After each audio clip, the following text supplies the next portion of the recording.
Well, that was awkward. Apparently, my program only lets me record an hour. I didn't realize I was going on that long about that. Right? And I certainly didn't want to end the video with "just drop the course now" or anything like that. Right? So, I realize fully that I'm shaking my finger at you, and I don't even know you yet. Right? You haven't done anything. Right? This is why plagiarism is an issue.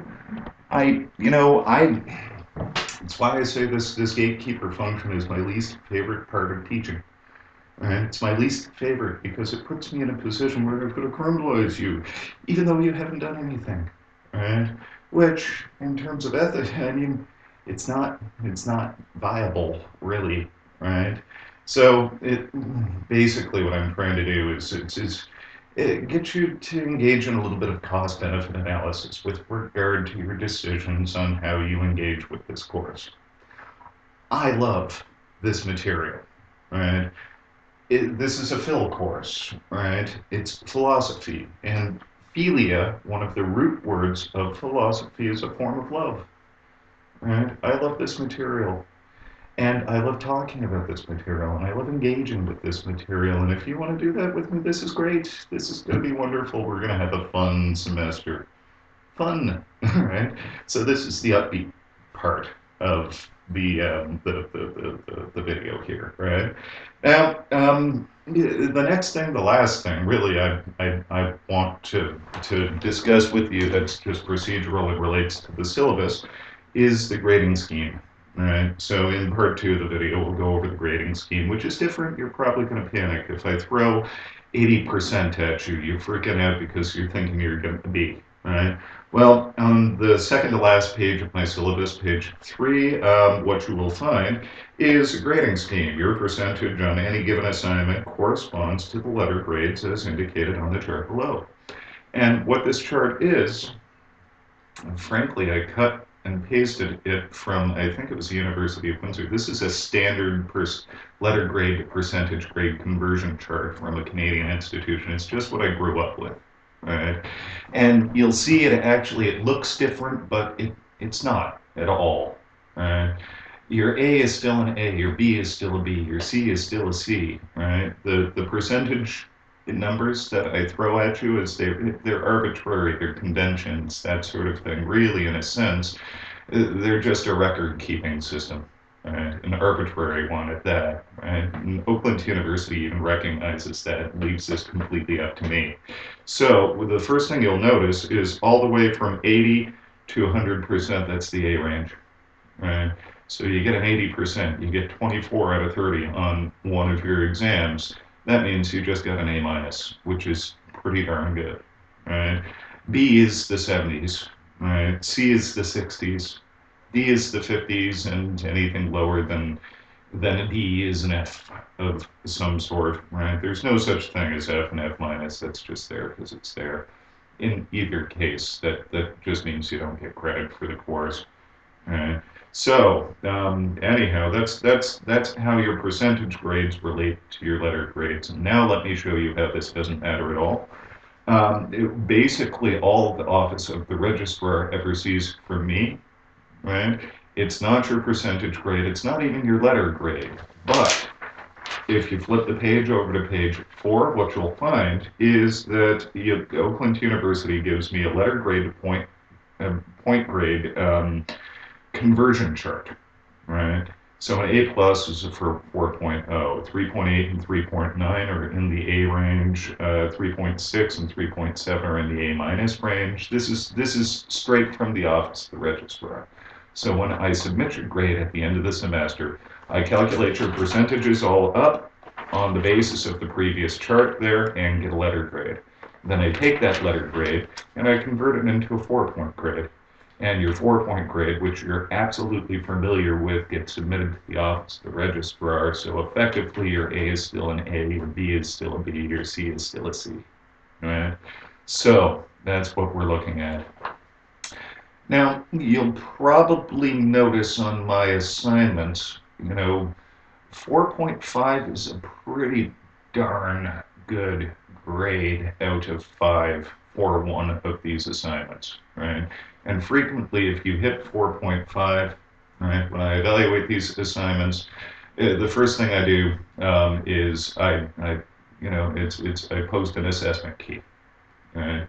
So you'll have the assessment key with an explanation of what I was looking for in each of these questions and some of the standards by which you were evaluated for the questions. Right? So that's part of my feedback to you for these assignments.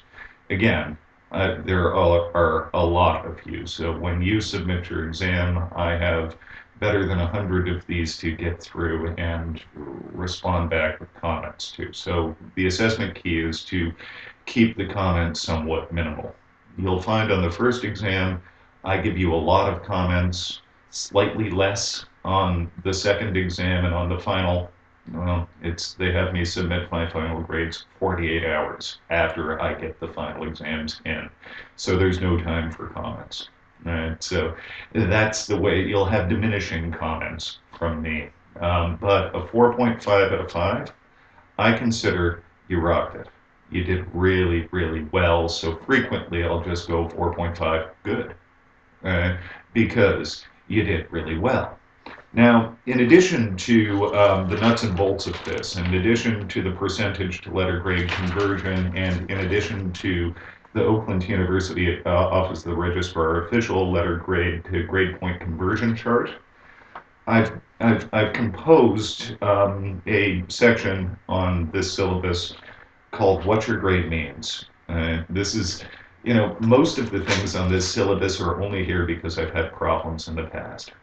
So part of what this is here for is to manage your expectations with regard to grades in this course. So it starts off, the grade of A+. Marks of 93% and higher are reserved for students where work is of outstanding quality that provides clear evidence of a rare talent for the subject and of an original and/or incisive mind as reflected in written work. So you get an A+ range grade, I think you're brilliant. Right? I think you should switch your major to philosophy because you've got a rare talent and you could really contribute to this field. That's what an A+ means. Right? And in fact, you'll find that, anything in the A range kind of means sort of that, right? Grades of A- or A, marks between 80 and 92, are awarded to students of excellent, comprehensive, accurate work in which evidence of a certain flair for comprehension of the subject is clearly perceptible as reflected in written work. Right? So really anything in the A range, you could have a future in this discipline. That's what an A range grade is trying to communicate to you. B range grades, right? And you'll see this still is pretty darn good, right? Every semester I've got students coming to me and saying like, well, why am I getting B's? Well, what a B means, right?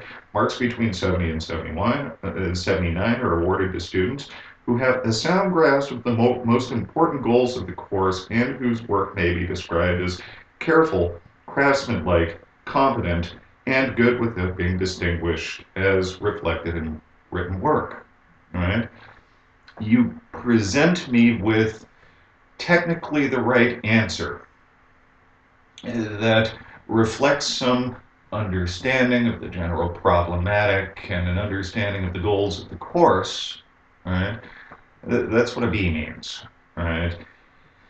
C range grades. Marks between 60 and 69 are awarded to students who show average competence but fall short of the standard of a B grade through incompleteness or inaccuracy. Their work may be described as adequate as reflected in written work. Right? So if you answer part of the question but not the other part, or if you're inaccurate or somehow not drawing as tight a distinction or picking up on the subtlety of the material or something along those lines. That's what a C range grade means. A C range grade still carries a good deal of weight, still presents you with an understanding of the material. It reflects an understanding, a competence, with the material, it's adequate. Right? D-range grades, marks of between 52 and 59 are awarded to students who barely satisfy the minimum requirements of the course. Right? So that's 52 to 59. The grade of D50, this grade means that effectively you failed. I think there is a good reason to give the student a fair pass. Right? There's room for compassion in these courses. Right? Grade of F means that you don't get credit for the course. That's what it is. Now, last semester I had students, and I'm confused by this. I don't understand the comment really, right? But I had students, emailing me with outrage and complaint because I'm not grading them based on their effort. I'm not even sure what would provide evidence of that effort, except insofar as it translates through the written work. All right? And really, passing students who try really hard but don't meet the minimum requirements of the course devalues everybody's degree. Right? It devalues the degree. So as part of my gatekeeping responsibility, again, this is the part of being an instructor that it's my least favorite part of being an instructor, right? Grading and prosecuting plagiarism and all that kind of stuff. It's my least favorite part of being an instructor, but nonetheless, it's my contractual obligation to hold students to a certain set of standards and to operate as a gatekeeper for these kinds of courses, right?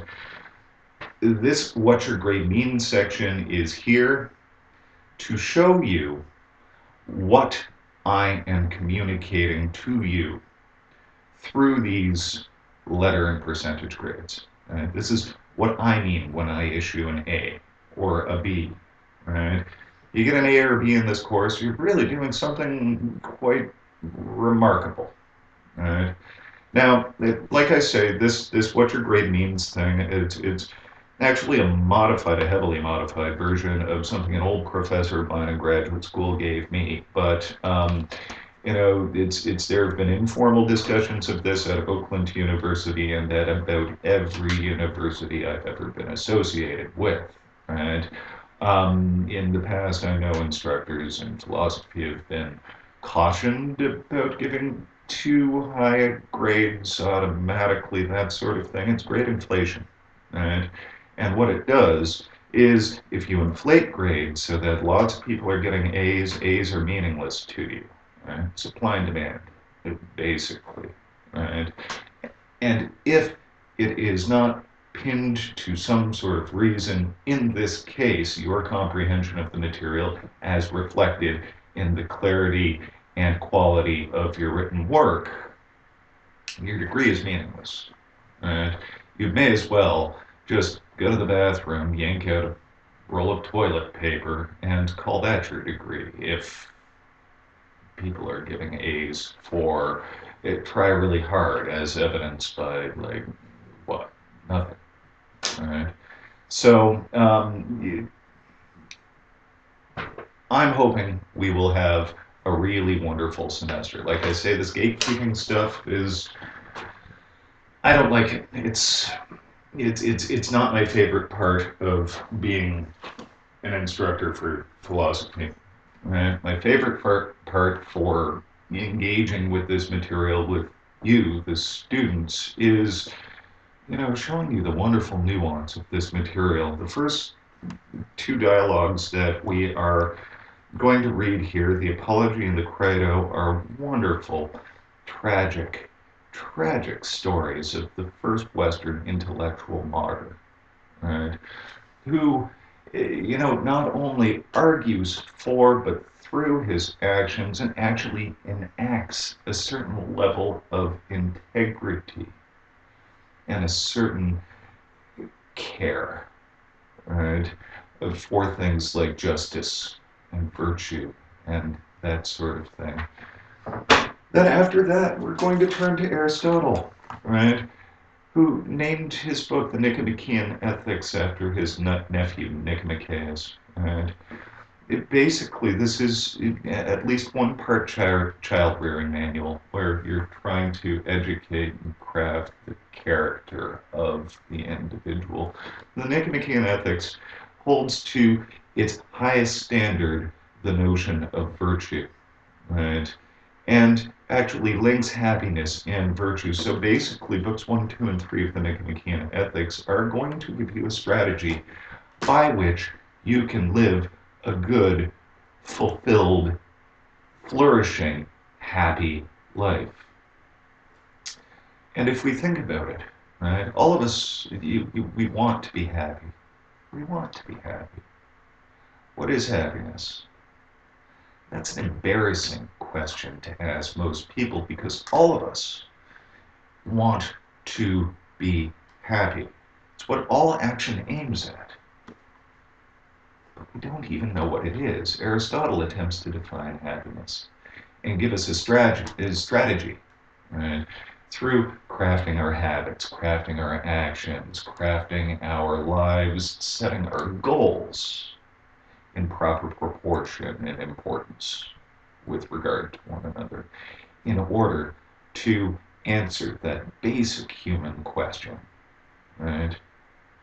So, happiness is his standard for action. Immanuel Kant, an incredible treatment of our intentions and duties, right?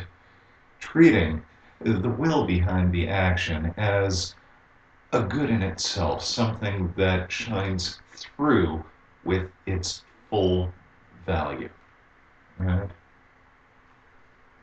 Grounding to the metaphysical morals. John Stuart Mill, in the 2 books that I've selected, like I say, not sure if they got this one, but nonetheless, on liberty for sure, right? Has us doing cost-benefit analysis in a way that I really hope medical professionals are performing cost-benefit analysis with regard to the benefit that is going to occur. Mill doesn't, I mean, of all the people, right, that we could study, it's not for Mill your intention behind the action. It's not trying really hard. It's not, largely it's the benefit produced by a particular action. Right? And taken alongside Immanuel Kant actually opens up a wonderful debate about what the nature of moral value is. Friedrich Nietzsche is going to be an anti-systematizer. To some extent, Kant and Mill are both presenting you with systems, with calculus, with methods, with processes that you engage in, and then the result of this intellectual process is to be a good action. Nietzsche wants to refocus that debate, right, and realistically replace this focus on moral theory, moral process, moral systems with a full-bodied, biological, embodied notion of the reality of moral action. Right, as practice, as an exercise of the will, as something that establishes, as he points out in here, somebody who deserves the right to make a promise. And it will, to some extent, harken back to Aristotle and his virtue ethics. Right? But in a lot of ways, it will get us to critically engage with the kinds of values that we are presented with by our culture, by the media, by economy, by politics, that sort of thing, and as powerful, willful individuals to critically evaluate that, to see if what we're commonly told as good is actually at its root, at its basis, good. Ultimately, it's the affirmation of life that Nietzsche aims at. Right? And then finally, Jean-Paul Sartre, right, is going to present to us about the clearest picture of existentialism, right, which emphasizes, the reality of ethics resting on our freedom. That's rested in sort of the background of, like I say, all of the other theorists that we have studied. Sartre is going to bring it to the forefront, right, and talk about the experience of engaging in an ethical conundrum, basically, an ethical quandary. Right? And as the title of the book, Existentialism in Human Emotions, is going to suggest, he's going to engage with us at the level of an emotional disposition to making the sorts of choices that are real and provide the substance of an ethical engagement with the world. Right? So, right, that is what really gets me excited about having one of these courses, about engaging with one of these courses with you. I want to see what you make of this, right? And every time I teach one of these courses, I learn something. I learned something just through engaging with discussions and debates and explaining this material and working through it with you. I think it can really be a beneficial experience, not only for you, and of course you're paying the money for this, but for me as well, and that we can share. Right. So I'm really looking forward to a wonderful semester with you. When it comes to the nuts and bolts of the course, of course, I'll be willing to discuss all of this with you.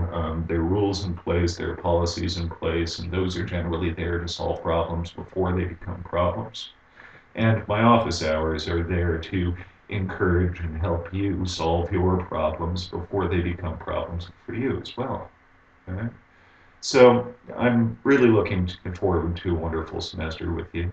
And like I say, check Moodle regularly. I'll be posting things on a regular basis there. All right. Welcome to Introduction to Ethics.